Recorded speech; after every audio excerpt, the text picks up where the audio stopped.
If you want to automate repetitive work without coding, Zapier is one of the easiest tools to use. In this video, I'll show you how to create a simple automation in Zapier step by step so you can connect apps, trigger actions automatically, and save a ton of time. If this tutorial helps, be sure to hit like and subscribe for more easy software guides just like this. First, go to Zapier and sign in to your account. Once you're inside the dashboard, look for the Create button and click it. This is where you start building a new automation. From the options that appear, choose Zap Workflows.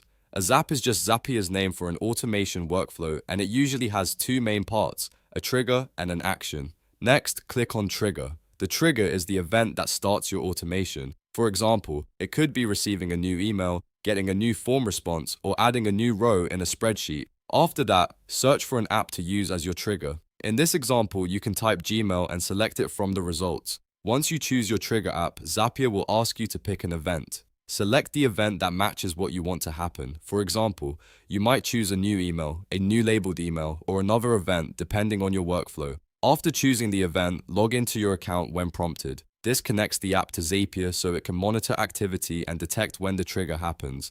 After setting up the trigger, move on to the action part of the workflow. Click on Action. The action is what Zapier will do automatically after the trigger fires.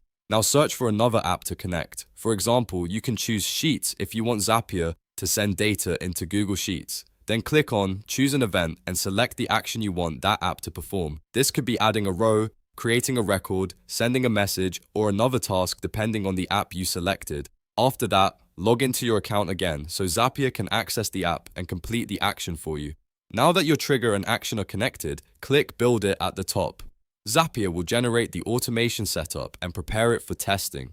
This is an important step because it lets you confirm everything is working before you publish the workflow. Next, click Test Run. This tells Zapier to test the automation using sample data or a real trigger event. Make sure the result looks correct and that the action is happening the way you want it to. If something looks off, you can go back and adjust the trigger, event, or connected account before continuing. Once the test is successful, click Publish. This turns your Zap on and activates the automation. From that point forward, Zapier will run the workflow automatically whenever the trigger event happens, and that's it.